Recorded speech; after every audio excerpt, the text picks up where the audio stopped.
Hola, ¿qué tal? En esta ocasión vamos a presentar la teoría de la producción. Ya esta propiamente es la unidad 2.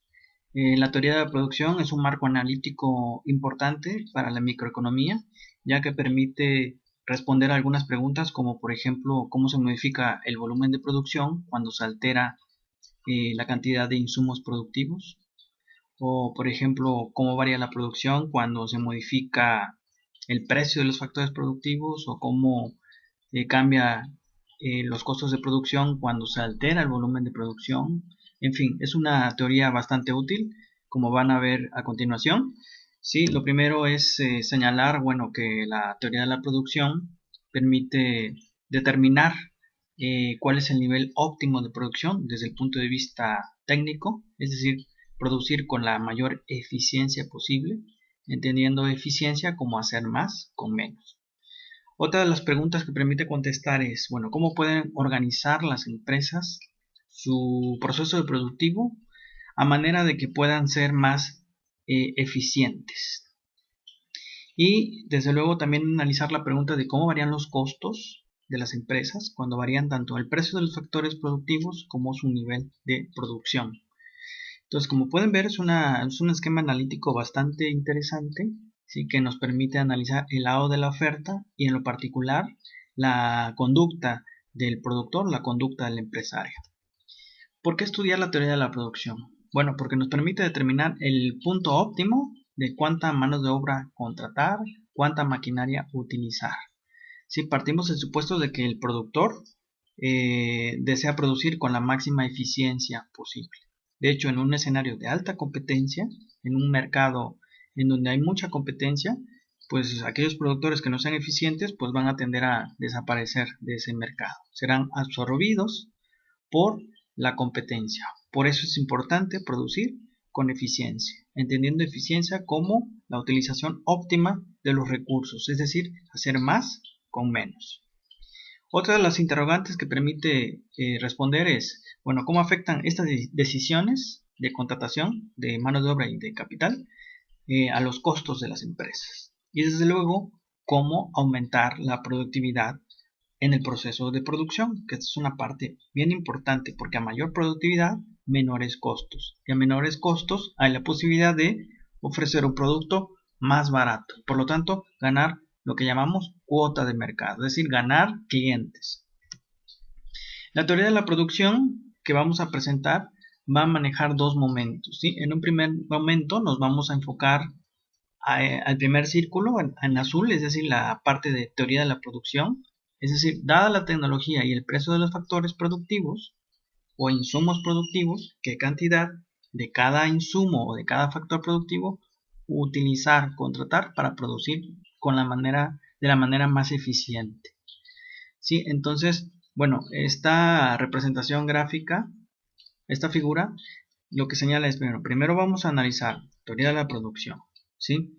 Lo que quiero producir con una tecnología de producción determinada, y cuánto después, en una segunda parte, cuánto me cuesta producir, ¿sí? Cuánto me cuesta generar ese volumen de producción que deseo producir, ¿sí? Entonces, el primer círculo representa la teoría de la producción y el segundo círculo representa la teoría de costos, que esa se va a ver más adelante. Bueno, ahora bien, vamos a empezar por lo básico. ¿Qué es tecnología de producción? Como se logra apreciar en esta figura, ¿sí? Vemos hombres y mujeres trabajando, convirtiendo materias primas en productos. Y es básicamente lo que hace referencia a la tecnología de producción, es la manera en la que se convierten insumos en productos. Es la forma en la que se interactúan insumos para convertirlos en productos. Y desde luego vamos a considerar como factores productivos o insumos productivos a las materias primas, a la mano de obra, al capital. Entiéndase por capital la maquinaria y el equipo, ¿sí? Entonces, estos son factores que producen o insumos que producen, ¿sí? Mano de obra, capital y materias primas. Ahora bien, vamos a plantear una determinada función de producción. Una función, ¿sí? De producción nos muestra la cantidad máxima de producción que se puede obtener con una combinación específica de factores productivos. Ya matemáticamente la representamos como Q, en donde Q representa el volumen de producción. ¿Sí? El volumen de producción está en función de los insumos productivos. En este caso, K representa capital y L representa mano de obra. ¿Sí? Esta función de producción está referida a un tiempo determinado, digamos un año. Está referida a una tecnología dada en el corto plazo. Sabemos que la tecnología cambia en el largo plazo, pero por el momento vamos a suponer que la tecnología está fija en el corto plazo. Y esta función de producción describe lo que es técnicamente viable cuando se produce con la más alta eficiencia. Y nos preguntamos, ¿eso es un puesto razonable? Ya lo señalamos. ¿Sí? En un escenario en donde hay competencia, ¿sí? En donde una empresa compite con otras, pues es razonable pensar que las empresas tratarán de producir con la mayor eficiencia posible para reducir sus costos de producción, ofrecer mejores precios y obtener más clientes. Ahora bien, respondiendo a la pregunta, ¿puede una empresa modificar, ¿sí? Modificar, alterar los factores de producción que contrata de una manera fácil? Bueno, pues es una pregunta en donde la respuesta depende, ¿sí? Depende del tipo de empresa, ¿sí? Habrá empresas que por su tamaño puedan modificarlo rápidamente, pero habrá empresas en donde es difícil. Por ejemplo, pensemos en una empresa de comidas. ¿Sí? En una empresa de comidas, pues puede modificar la cantidad de factores que utiliza en su proceso de producción. Sin embargo, imaginemos una empresa que produce automóviles, ¿sí? Si desea obtener, digamos, una maquinaria sofisticada para producir automóviles, pues no se pide de la noche a la mañana, ¿sí? Hay un tiempo, tarda en llegar esa maquinaria sofisticada. Entonces, aquí vamos a identificar que algunos factores de productivo son relativamente fáciles de reemplazar, mientras que otros no son tan fáciles de reemplazar. Imaginemos una empresa, una pequeña empresa, ¿sí? En el corto plazo tiene compromisos que cumplir. Por ejemplo, de entrada tiene trabajadores, a los cuales seguramente contrató por un periodo, no sé, por lo menos de un mes. Entonces no es tan fácil despedir a los trabajadores en el corto plazo, porque hay un contrato, ¿sí? Hay contratos hasta de un año, donde la empresa no se puede deshacer tan fácilmente de los trabajadores. O, por ejemplo, hay insumos productivos que contratas por un periodo de tiempo, por ejemplo, el Internet. Si lo contratas por 6 meses, por un año, o la renta del local, lo contratas por 6 meses o un año. Entonces, a pesar de que la empresa cierre, como ahorita sucede en estos momentos, que cierran las empresas por la contingencia sanitaria, ¿sí? No es tan fácil decir, bueno, cierro la empresa y dejo de hacerme cargo de estos trabajadores o del pago de la renta. Por el contrario, hay que seguirlos pagando. Entonces, vamos a definir corto plazo como un periodo de tiempo, ¿sí? En el que no es posible alterar la cantidad de uno o más factores productivos. Y el largo plazo va a ser el periodo de tiempo en el que todos los factores productivos son variables, ¿sí? Esto de qué es corto plazo y qué es largo plazo depende mucho del tipo de empresa. Insisto, para una empresa de comidas el corto plazo puede ser 2 días, 3 días, y para una empresa de automóviles puede ser un año o 5 años o más. Lo primero que vamos a ver es el tema de la producción con un factor, con un factor productivo variable.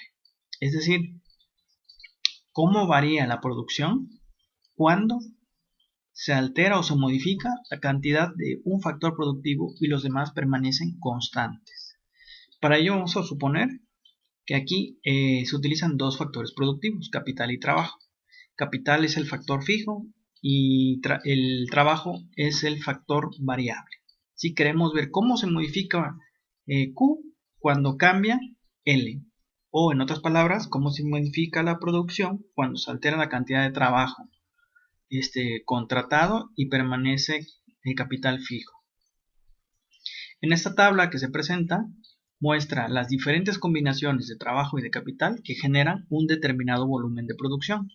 Sí, la primera columna representa las unidades de capital, que en este caso es el factor fijo, de hecho está fijo en 5 unidades de capital, mientras que la cantidad de trabajo ese es el factor variable, puede irse modificando, puede irse alterando.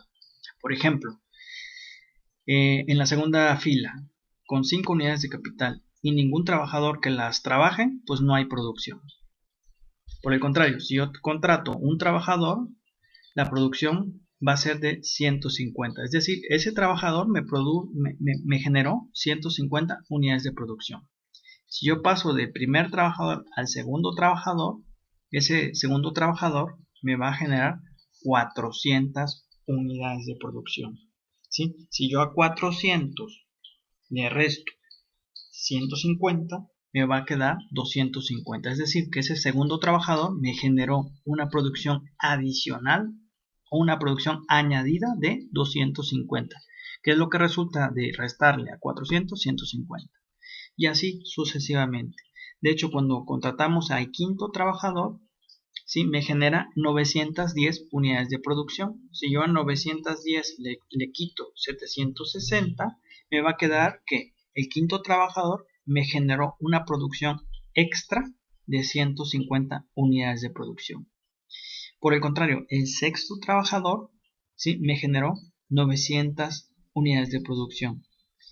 Lo que quiere decir que la producción extra o la producción añadida, lejos de aumentar, se redujo en 10 unidades. Y finalmente la última columna hace referencia a otra medida de productividad que se denomina producto medio. El producto medio no es más que la producción total dividida entre el número de trabajadores, es decir, es la producción promedio por trabajador. Digamos que por ejemplo, si nos vamos en la fila en donde contratamos 3 trabajadores, ¿sí? La producción total es de 600. ¿Sí? ¿Cuál es la producción promedio por trabajador? Bueno, es 600 entre 3, que nos daría 200. Es decir, cada trabajador en promedio genera 200 unidades de producción. Entonces, a la hora de resolver este sencillo ejercicio, observamos que tanto la productividad marginal como el producto medio son medidas de productividad. Ambas son medidas de productividad, pero una es individual y otra es global o promedio. ¿Sí? La primera, la productividad marginal, nos dice la producción extra añadida por haber contratado un trabajador más, mientras que la otra, el producto medio, nos dice cuál es la productividad en promedio por trabajador. Entonces, las medidas de productividad son producto medio, ¿qué tan productivos son tus trabajadores en promedio? Y el producto marginal es ¿qué tan productivo es contratar un trabajador adicional? Estas son las medidas de productividad.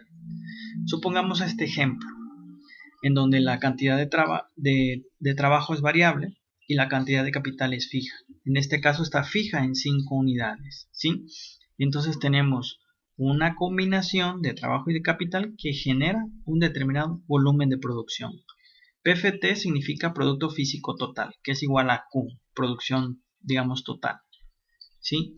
Entonces, recordemos que es la productividad marginal, es una medida de productividad individual. Nos dice cuánto genera cuánto genera en producción la contratación de un trabajador más. Mientras que el producto medio es la productividad global o la productividad por trabajador. En este caso, ¿sí? En la primera columna, pues no vamos a tener ninguna comparación porque pues no se contrata a ningún trabajador, ¿sí? Entonces, contratar al primer trabajador me genera una producción extra de 10 unidades. ¿Cuál es la productividad promedio? Bueno, sería 10 entre 1, que es igual a 10. De hecho, el producto físico medio y el producto físico marginal son iguales en ese punto.